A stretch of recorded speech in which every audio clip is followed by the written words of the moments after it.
La famille, vous m'avez sollicité, vous me l'avez réclamé, vous me l'avez demandé si gentiment. Quels sont mes numéros 9 préférés pour chaque pays? Rien que le fait de dire ça, j'ai mes poils qui se hérissent, j'en ai des frissons. N'hésite pas toi à me dire par pays quel est ton numéro 9. Alors on va se mettre tout de suite d'accord pour celles et ceux qui connaissent pas là. Un numéro 9, c'est l'attaquant pur. C'est l'attaquant de surface, c'est le renard des surfaces, c'est le mec qui n'a pas besoin de partir d'un côté, c'est le mec qui n'a pas besoin de redescendre bas.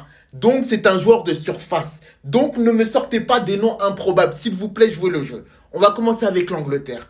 Pour moi, mon numéro 9 préféré, c'est Alan Shearer. Alan Shearer, c'est Blackburn, c'est Newcastle. C'est un joueur qui, je pense maintenant, est sous-coté. Mais pour moi, c'est le joueur anglais typique par excellence, une spontanéité. Il était doué dans la surface. Franchement, il avait une frappe de mule, c'était incroyable. On enchaîne avec l'Espagne.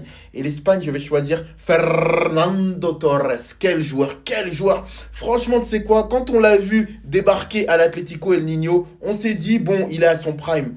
Mais quand on l'a vu à Liverpool, mon Dieu, quel joueur. Je crois que c'était le meilleur numéro 9 du monde à cette époque-là. Et puis il avait une classe. Franchement, il avait une classe, il avait un flow, il avait un look là avec ses cheveux blonds. C'était incroyable. On enchaîne avec l'Italie. Et en tant que numéro 9, j'ai le choix. Mais je vais choisir Filippo Inzaghi. Pourquoi? Parce que Pippo Inzaghi, c'était le mec qui est né hors jeu.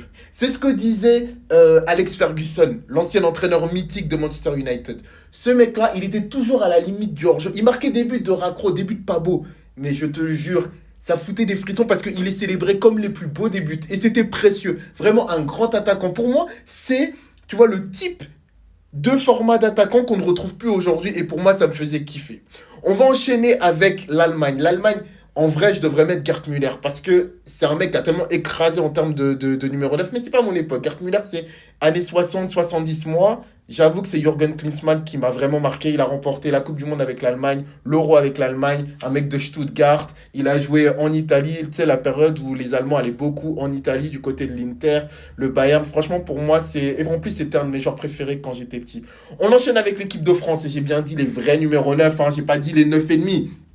Et on ne parle pas non plus des attaquants qui partent des côtés.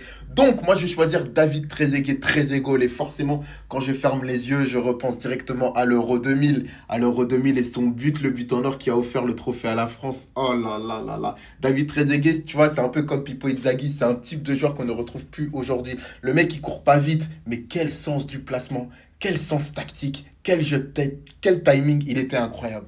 Allez, on enchaîne avec le Portugal. Et au Portugal, je vais choisir Pedro Miguel Paoletta. Cristiano Ronaldo n'est pas un numéro 9, messieurs.